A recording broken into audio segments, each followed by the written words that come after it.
world of cable news screaming and social media echo chambers, it's easy to lose the signal in the noise. Every day, policy is debated, votes are cast, and your tax dollars are spent. We cut through the headlines to bring you the critical context you need, focusing on what's really going on in news and politics.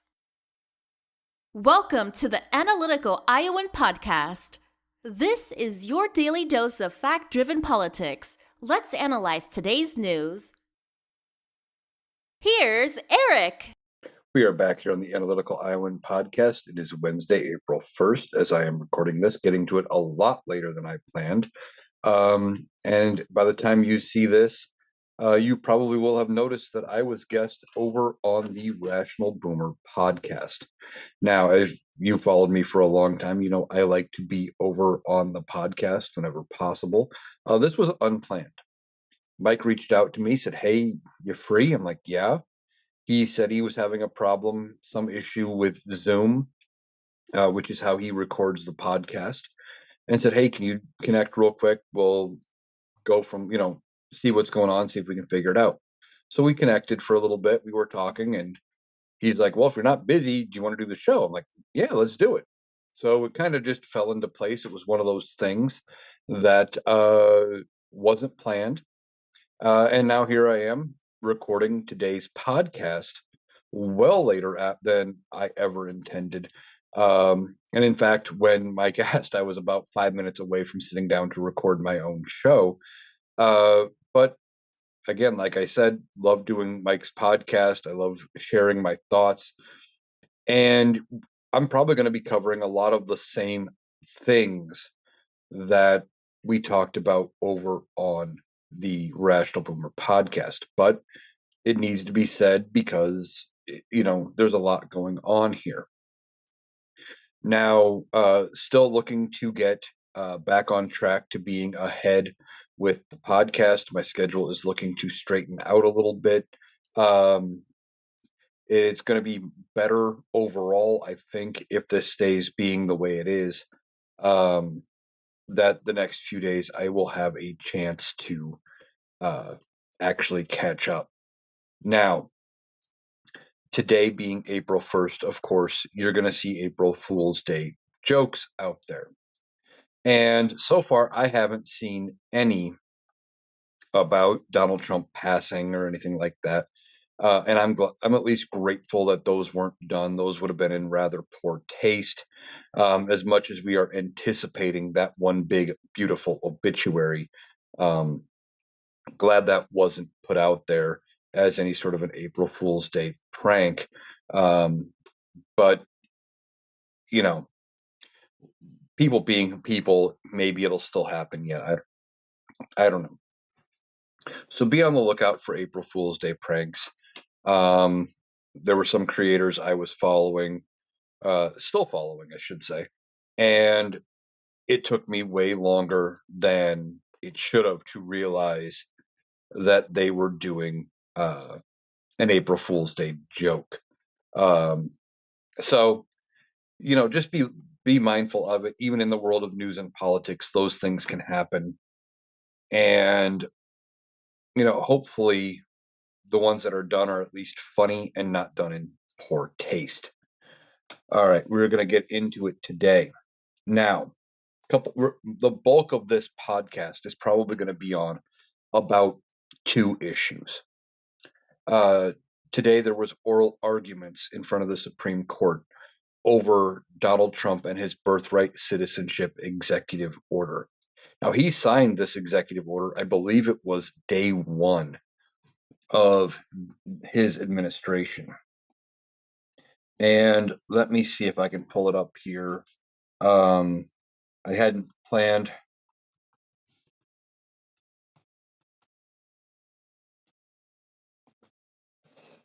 on actually reading it. I should have ended up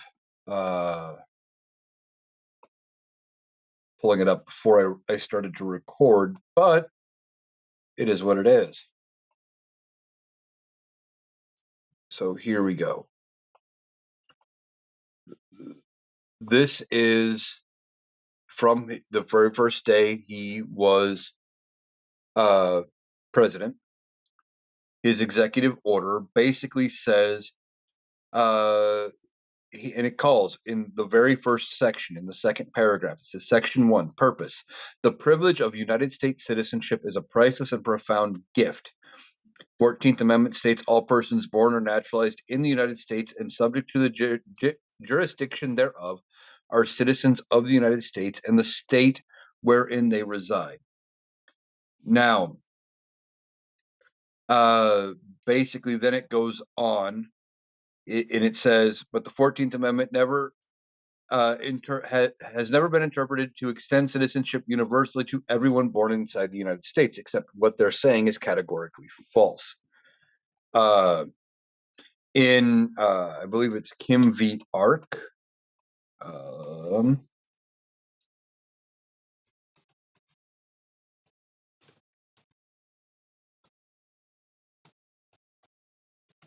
me look it up here.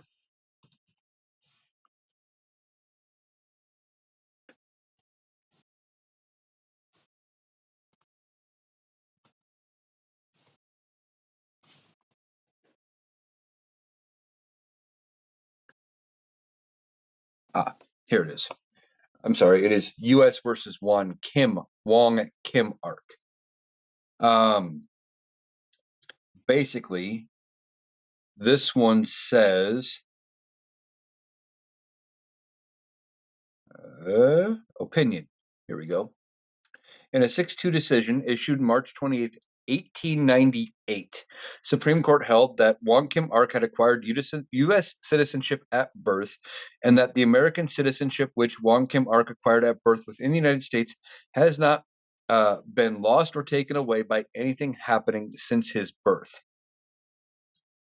The court states that subject to the jurisdiction thereof should be interpreted in the light of the common law, which has included subjects virtually all native-born children, excluding those who were born to foreign rulers or diplomats, born on foreign public ships, or born to enemy forces engaged in hostile occupation of the country's territory. Court's majority held that the subject to the jurisdiction phrase of the Citizenship Clause excluded from U.S. citizenship only those persons covered by one of these three exceptions. Basically, the majority concluded that none of the four exceptions, which would include as well, it says it could also include Indian tribes, Native American tribes. But in particular, the court observed that during all their time of said residence in the United States, as domiciled residents therein, the said mother and father of said Wong Kim Ark were engaged in the prosecution of business and were never engaged in any diplomatic or official capacity. So basically, what Wong Kim Ark, that Supreme Court case has said, going all the way back to 1898, has held that if you are born here, you get citizenship. Now, Donald Trump doesn't entirely understand that, because he's made comments before about, well, all you have to do is get 1 foot across the border and then suddenly you're a citizen. And that's not the case, not even close. What you have to do in order to have citizenship is get here and give birth. And the child gets citizenship, not the parent. Now, sometimes what can happen is that the parents end up getting granted green cards and visas to stay because somebody has to care for that child.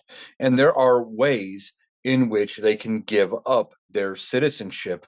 The parents could for the children if they decide to not stay. But Donald Trump's whole executive order is trying to undermine birthright citizenship. He wants to decide who gets to stay. Now, basically, what he wants to say is that in order to get citizenship at birth, one of your parents must be a U.S. citizen, period. And if they don't have citizenship, you don't get it. Well, he wants to say that, well, and this is one of the things that came up during the oral arguments.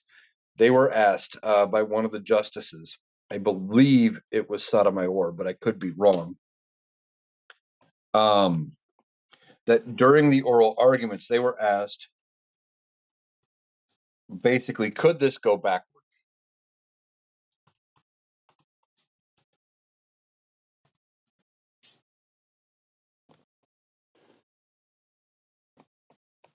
And was basically asking,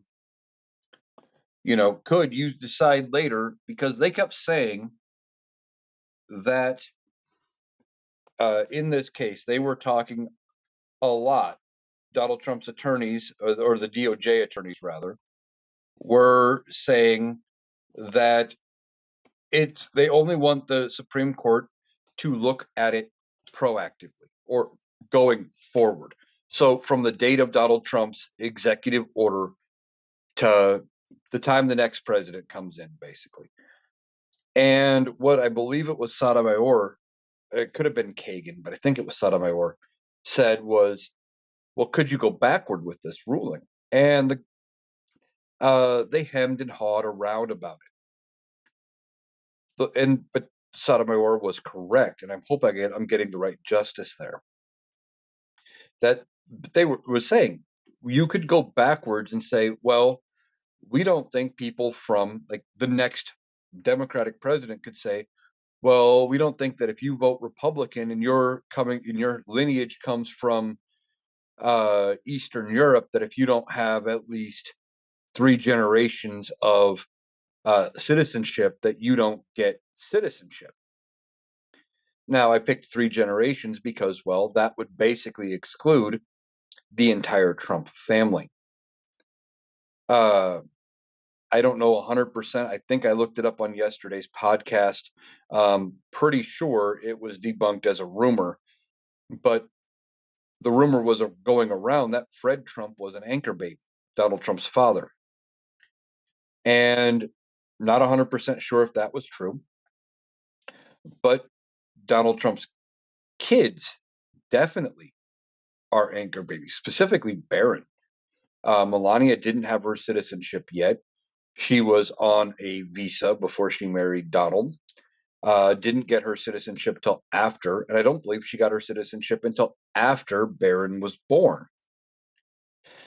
And if you go back enough generations, you can say, well, Barron doesn't qualify.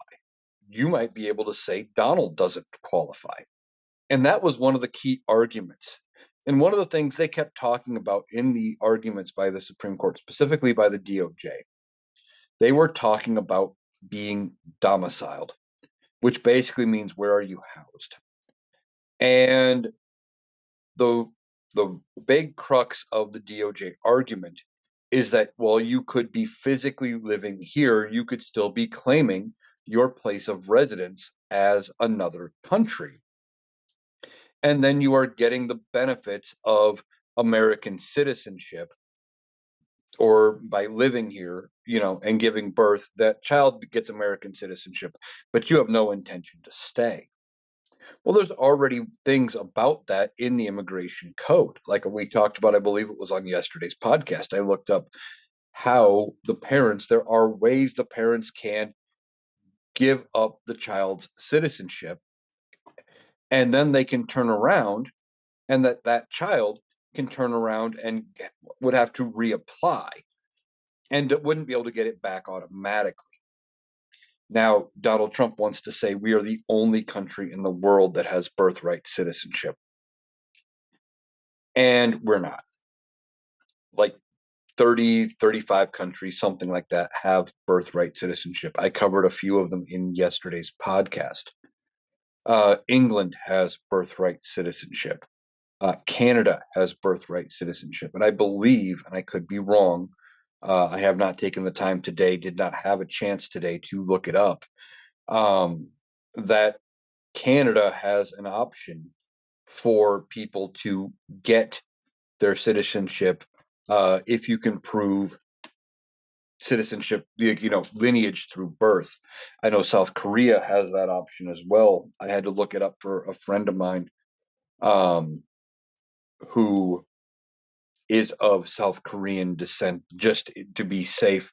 I looked at it mostly so if immigration were to do any sort of enforcement, that there was information there.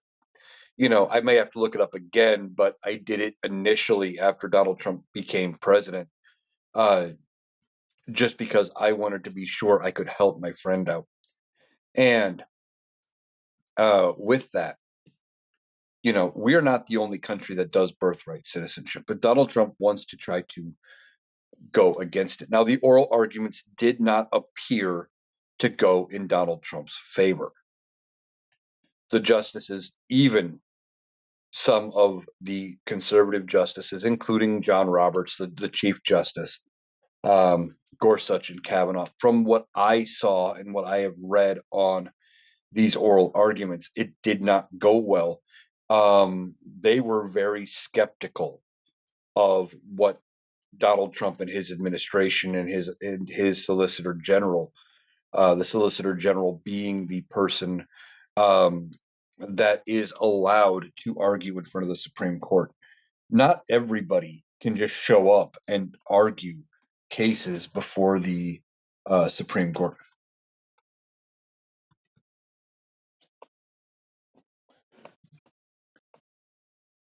Now, Solicitor General of the United States is right now John Sauer. He's been there since Donald Trump appointed him. He argues on behalf of the federal government in almost every Supreme Court case in which the United States is a party, and represents in most cases in which the government has also filed a brief as amicus curiae, which basically means the Solicitor General, if they file that amicus brief, it's like a friend of the court brief type thing, or where they have an interest in how the case plays out. They go ahead. He's the one who handles all of it, right? Now, most of the time, the only other people who get to argue in front of the Supreme Court would be the attorneys for the other side. But even then, not everybody gets to do that arguing. And he kept going back to this idea of domicile and where they reside. He talked about how there was Chinese tourism companies, birth tourism, where there was like 500 companies that would arrange for pregnant women from China to come to the United States to give birth, so they got American citizenship, always with the intent of going back to China. And saying, well, then you have all these babies that have American citizenship, and they would get all of the benefits of American citizenship while living abroad. Now, it's a dubious argument at best. And the court, from what I read and saw on their oral arguments, was very skeptical of that. And even John Roberts was, I believe, said something to the effect of, what does that have to do with how the law is interpreted, with what the Constitution says, and with what we have already determined in Wong Kim Ark? Basically, he said, you're bringing up stuff that doesn't matter. These oral arguments went so bad for Donald Trump, and he I think is aware of it. Now, Donald Trump did something in these oral arguments that had never been done before. He went to the oral arguments as the sitting president of the United States. Now, several other presidents have been at oral arguments in the Supreme Court, but either before they were ever president or after, in the case of William Howard Taft, who famously after he became president, he gets appointed as Chief Justice of the Supreme Court.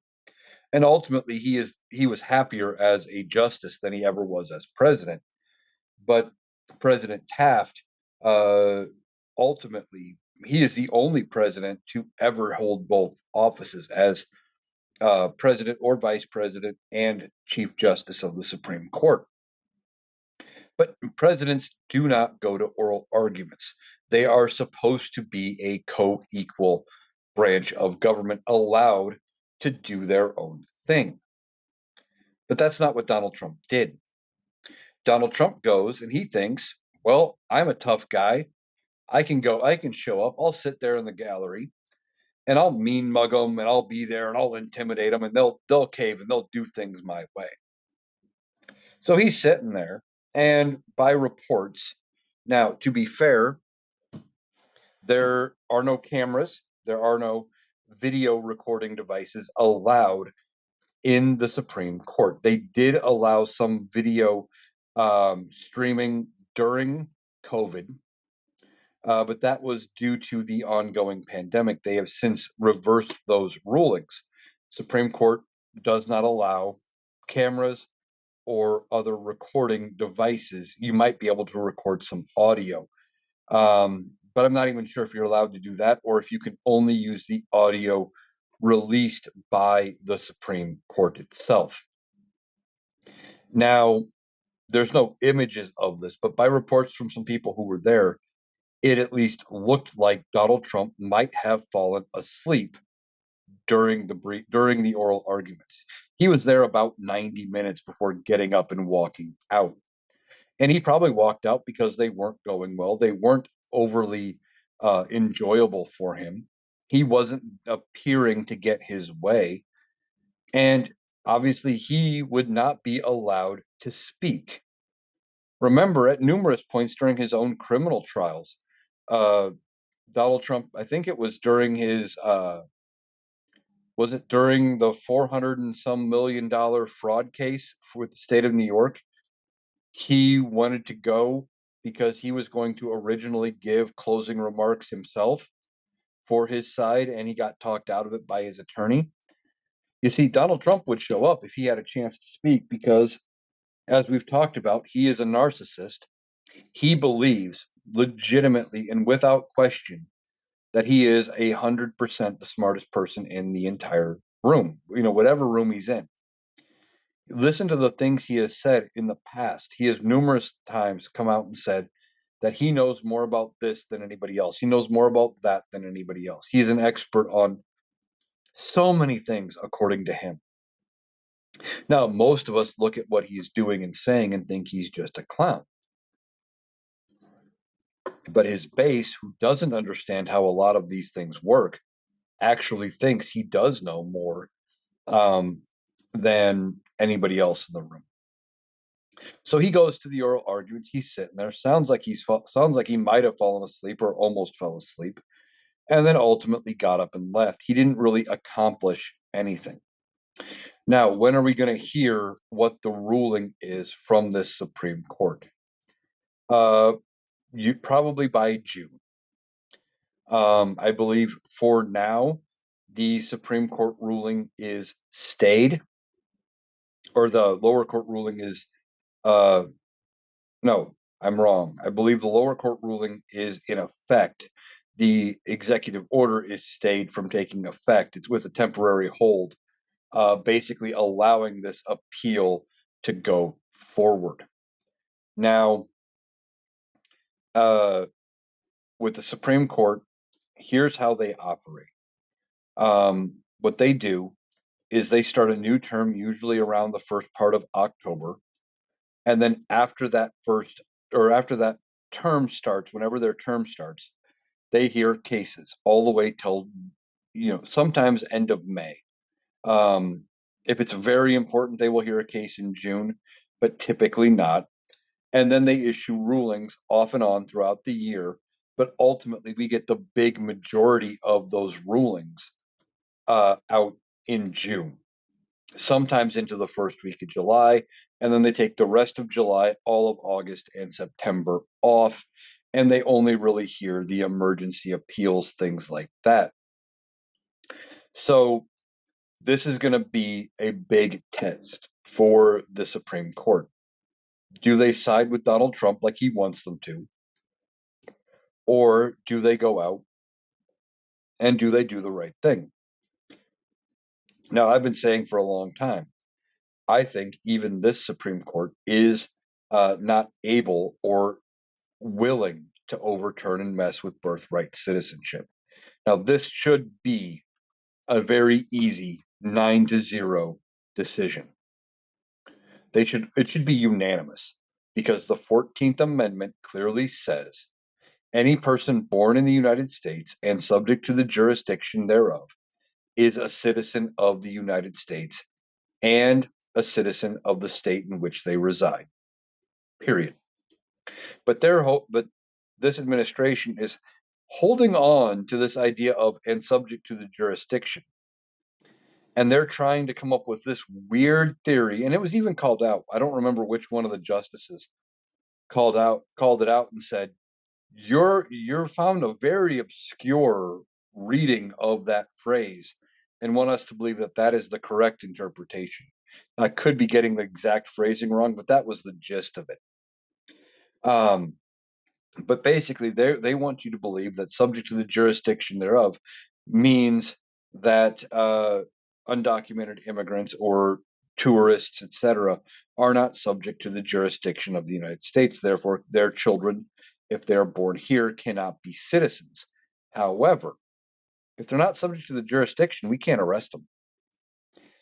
They would effectively be granting all of them diplomatic immunity. It's a dumb argument. I just do not see the Supreme Court siding with them. Now, this is probably going to be one of those we don't hear until June Supreme Court decisions. If it comes, the faster it comes back, the worse it's going to be for Donald Trump. If they take till June, and I just don't think they're going to do it. I think what they're going to be arguing on is there's probably going to be something like it's probably going to be 7-2, maybe even 8-1. I could see Clarence Thomas voting against it, even Alito, but I think he is the one that could be on the fence. He might go either way. But Clarence Thomas, he is a weird case. Okay. He was one of the ones instrumental in overturning Roe v. Wade. And after they overturned Roe v. Wade, he was looking at some other cases that were built on the concepts that were set up in Roe v. Wade.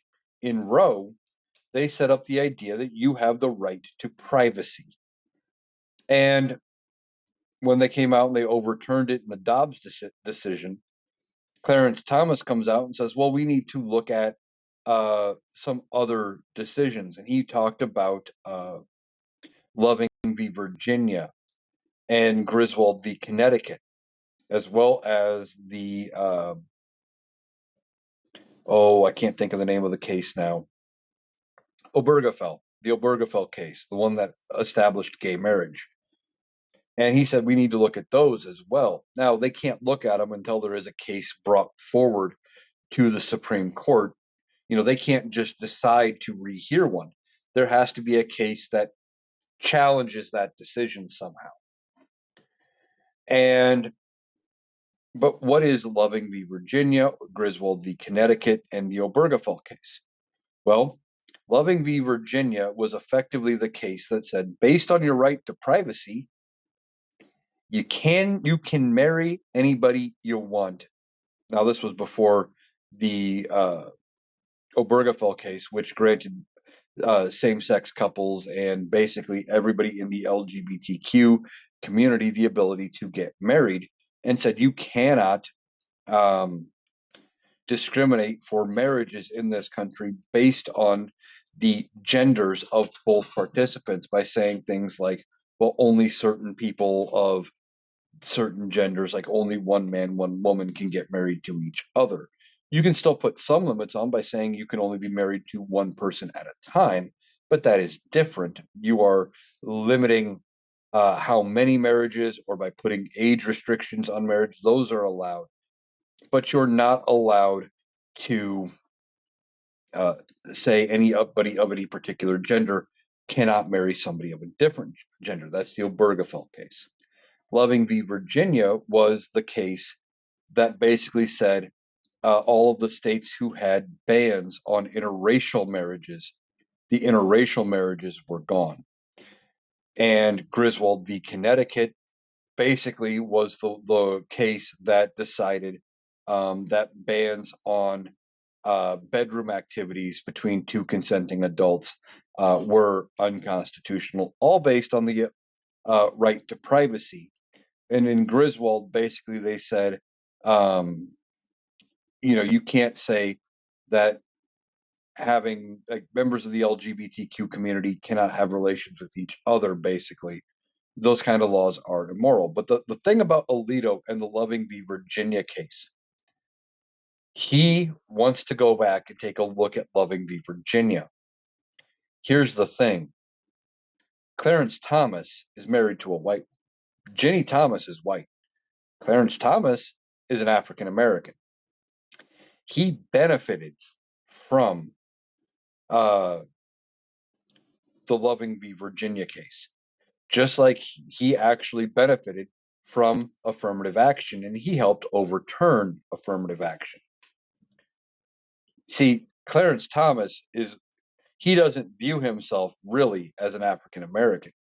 He thinks he's one of the ones that made it, and that if he overturned some of these laws, that he'd be still exempt from them, because, well, I've made it. I'm important. Okay. Moving on from the Supreme Court. It was a bad day for Dottie at the Supreme Court. But then we have the other news of the night. Almost knocked off my laptop there. The other news of the night, Donald Trump comes out and he addresses the nation. Okay. He does an address on the Iran war. And he basically spends 20 minutes and he says nothing. Okay. He comes out, and there's a lot of weird things about this address. First of all, he comes out and he's in a hallway. He's not in the Oval Office. He's not in the Rose Garden, which he paved over anyway, which isn't really the Rose Garden anymore. He turned it into a Mar-a-Lago style patio. And he's not in the East Wing, the normal other room where they do these briefings. He's literally in a hallway. Now he stands there. He's given this address. And I watched it, and I wish I wouldn't have. In fact, I had basically just gotten done watching it and recording a TikTok about it when Mike reached out to me about doing the podcast tonight. And I really wish I hadn't watched it, but I did. And he goes through 20 minutes and doesn't say a damn thing. Not really. Multiple times he comes out and he says, well, it's going to be over. It's about over. It's going to be done in 2 weeks. 2 weeks, right? 2 to 3 weeks. Consistently saying that the Iran war is going to be over in 2 to 3 weeks. Now, I'm calling it a war, because what else do you call it, right? It is an armed conflict.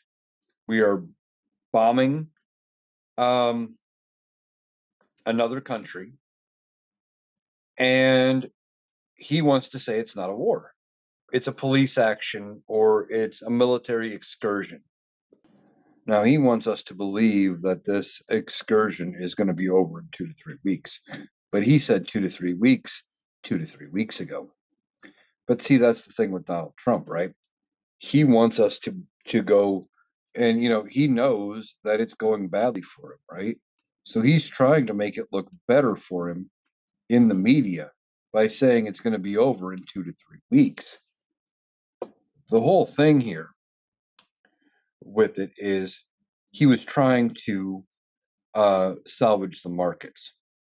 Now, the market did rebound a little bit today. It's still way under where it was.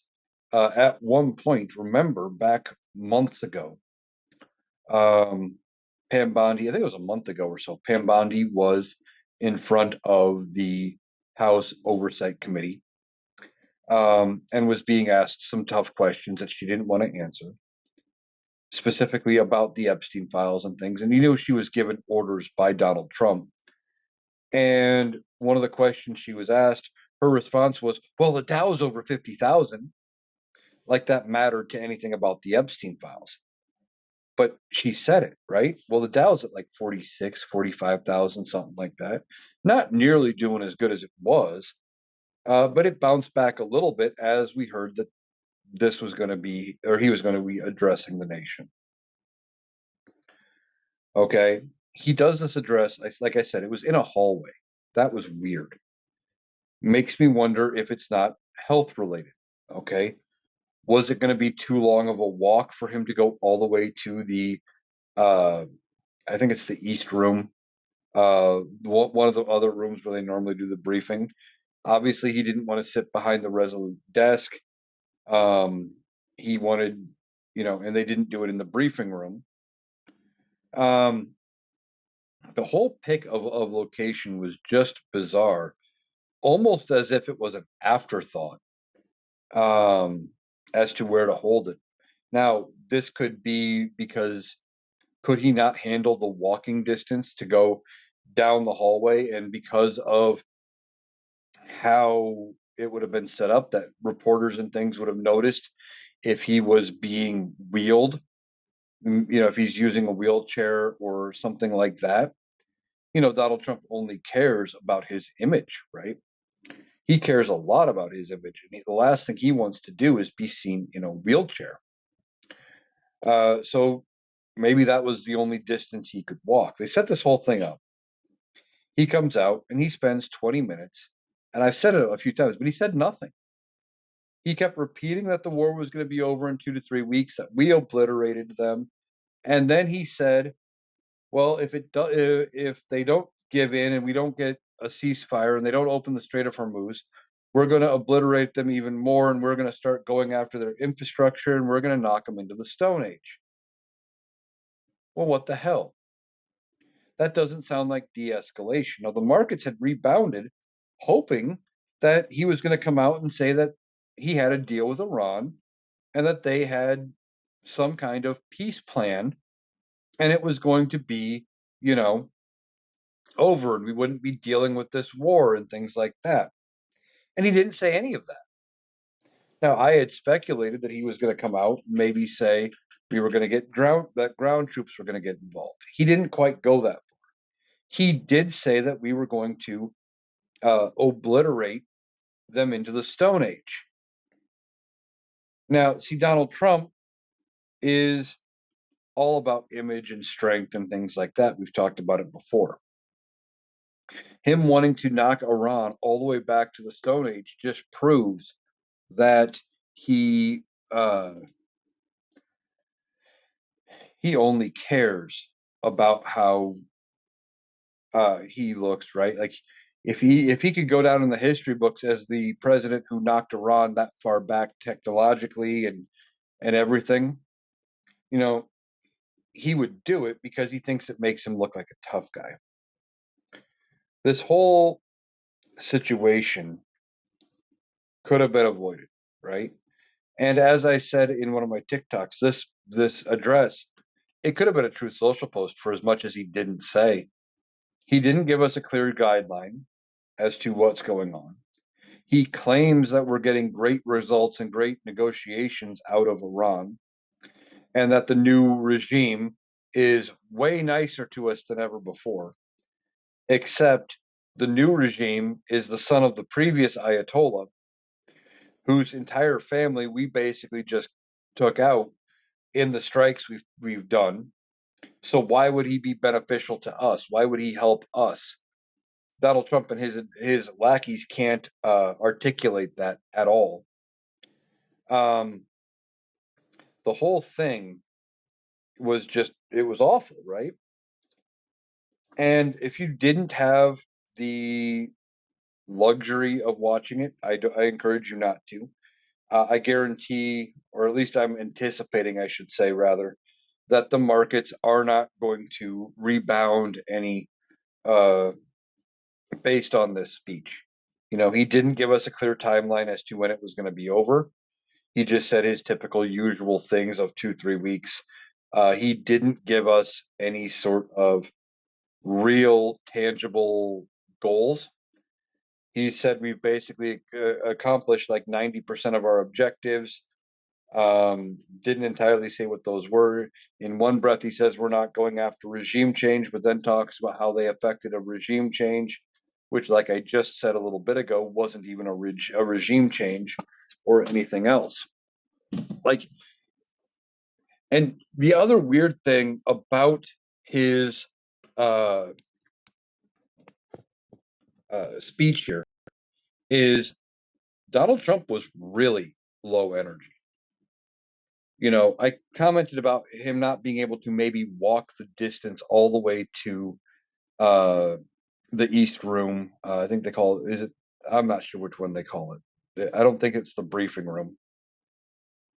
And he wasn't in any of the other rooms. And I wondered if it wasn't because he didn't have the ability to walk that distance anymore. But now, you add that with his just lack of energy. He's coming out and he's talking. You normally, just even as late as the election, even by the end, though, as the election was getting close, he was getting to be a lot lower energy. But he didn't have that same force and bravado behind his voice. He looked old. He looked tired. He looked worn out. I mean, 9 p.m. is awful late for a man like Donald Trump, for somebody who is sundowning all the time, who apparently has dementia. He likes to tell us that he has taken the Montreal Cognitive Assessment. I've gone over those questions several times, and he says that the later questions involve mathematical equations. And I'm going to tell you the only math in this entire Montreal Cognitive Assessment. Subtract from 60 by 7 as many times in a row as you can. That's it. That's the only math in the Montreal Cognitive Assessment. But he talks about how it takes complex mathematical formulas. Subtracting by 7 is not complex math. And then you add the fact that he was such low energy and all of this just makes you wonder how much time he has left, right? Are we getting down there? Now, other creators that are in the medical field, some are saying between a month to 3. One creator is now got it into under 28 days before he is either removed by the 25th Amendment, impeached, forced to resign, resigns on his own, or something like that, or the Big Mac finally gets him. Now, a lot of us are cheering for the Big Mac, but the thing is about that, what I think Republicans are wanting is trying to have him hold on till after the midterms, and then they'll move away from him then, when then they have 2 years to basically lie to the American people and try to get them to vote for Republicans again after the midterms. So just makes you wonder. When you see him anymore, he's always low energy. He was holding on to the podium basically for dear life again. If he's not sitting in these public events, there's almost always something in front of him for him to hold on to, if you haven't noticed. The whole thing was very, very weird, very, very bizarre. I kind of regret watching it, but I did so I could give you guys my opinion on what he actually said. I wasn't expecting there to be a lot of substance there, and I wasn't disappointed. There was no substance. All right. One of the last things I want to talk about is it sounds like Donald Trump has caved after I don't know if this was before or after the disastrous day he had at the Supreme Court. But it sounds like he has caved on DHS funding. Now, we are still under a partial government shutdown. DHS is still shut down. There is no funding for TSA and things like that. And Monday, Donald Trump had signed an executive order saying TSA agents would be paid and they would get some of their back pay. And so somehow he came up with the money. He was able to move money around. Whether or not that's entirely legal is another question. I think he was trying to force the Democrats' hand. He wanted them to uh, go through and try to sue him to stop him type thing so they could run on, well, see, Democrats just want hardworking Americans who work for the TSA and DHS to not get paid. The whole thing, I think, was a ploy that he figured he could sign the executive order, they'd get paid, he'd look like the hero for fixing the mistake he caused, and then if the Democrats tried to stop him, he could paint the Democrats as the villain of the story. See, that's how Donald Trump operates. We've talked about that before. But we have a deal. Now, what's this deal? Apparently, House Republicans have agreed to take up a measure from the Senate that will fund everything for DHS except for Border Patrol and ICE. Democrats actually won this one. That they have gotten the Republicans to accept this funding deal that says we are going to fund everything else but those two agencies. Now, why not ICE and Border Patrol? Because Democrats want basic reforms for ICE and Border Patrol. No masks. And they're already saying, we've been hearing on varying social media pages and in interviews and things like that, where ICE agents and stuff are saying if they have to go without masks, they're going to quit. But Democrats want them to not wear masks, to stop the roving raids, to stop the use of administrative warrants and force them to get judicial warrants, which means they would have to go to a judge. They want them to wear body cameras and use the body cameras. And to go back to doing targeted immigration enforcement where they go after specific people. They leave certain places alone, like churches, hospitals, schools, etc. And none of that sounds unreasonable. Now, of course, MAGA wants to come out and they'll say things like, well, of course you're going to side with immigrants. It has nothing to do with siding with the immigrants. It's about forcing the people who are doing these things to do it the correct way, to follow that due process. No, they don't believe in due process because they don't understand what due process is. I genuinely believe a large chunk of MAGA, when we talk about giving undocumented immigrants and people detained by ICE due process, that we're talking about somehow giving them citizenship, which goes back to what we were talking about in the beginning. But that's not the case at all. When we talk about due process, that is just them having things that they have the right to have, which would be a speedy trial. And our immigration trials are very, very slow. They are the exact opposite of speedy. Sometimes you can be caught in that immigration purgatory for a decade, waiting for your time in front of a judge to have your asylum case heard.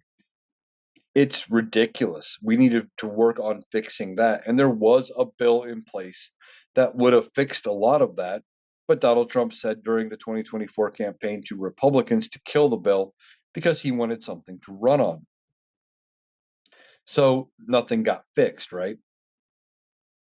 Well, on this deal, they are going to fund everything except for ICE and Border Patrol because they're going to negotiate that separate. Now, Republicans think they're going to be able to do some kind of reconciliation package, another one big beautiful bill type package around the Democrats. And maybe they can. But at least the Democrats stood up to Donald Trump. They didn't cave this time because normally they do.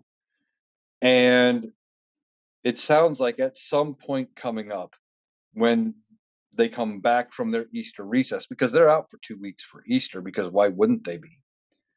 They're going to take this measure up. Now, I'm not 100% sure if it would have to go back to the Senate yet again, or if the House can just pass the version that the Senate has already passed and just fund everything except those two departments. Now, Donald Trump has shown a willingness to sign it. He had previously said he wouldn't sign any legislation unless it contains the SAVE Act. And the SAVE Act is never going to pass. It's just not. They don't have the votes in the Senate to pass it. And they don't have the votes to kill the filibuster. And they would need to kill the filibuster. And they're not going to do that because they know at some point that Democrats are going to have the majority in the Senate again, probably with a Democratic president, possibly as soon as 2028, and that they would need to be able to use the filibuster to prevent the Democrats from doing whatever they want to try to put through. Republicans love using it to be a pain in the ass and to be a roadblock for us getting any real progress done. Now, Democrats, on the other hand, don't want to get rid of the filibuster when they're in the majority, because it's what they're using right now to prevent the Republicans from doing a whole bunch of shit that would be horrible for this country. All right, that is going to do it for today's episode of the Rational Boomer podcast, the Analytical Iowan podcast. Speaking of the Rational Boomer podcast, I want to remind you that I am today's guest, or I guess I will be Thursday's guest on the Rational Boomer podcast. Like I said in the open, I sat down right before recording this with Mike and got that, and we recorded a show. It's a good show, a little over an hour and a half. And we talked about a lot. So I encourage you to go check that out. And I'm going to put it out there again. I'm going to keep putting it out there till it starts becoming a thing, I guess, unless you guys don't want me to have guests. I'm opening the option for guests out there. If you want to be on the show, shoot me a line, analyticaliowan@gmail.com.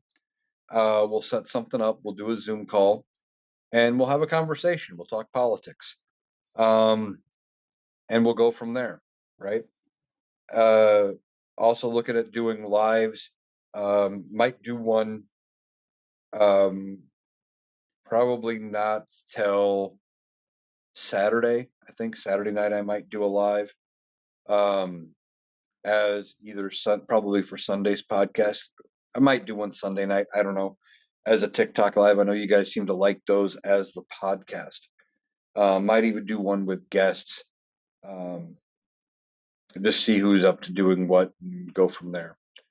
So encourage you to check that out. Don't forget, like I said, you can also shoot me an email if you have a question you want me to answer, something you want me to cover.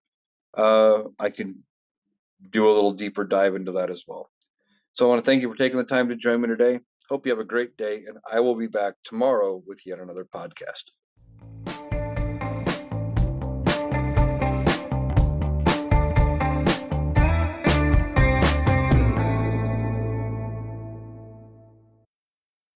That was Eric.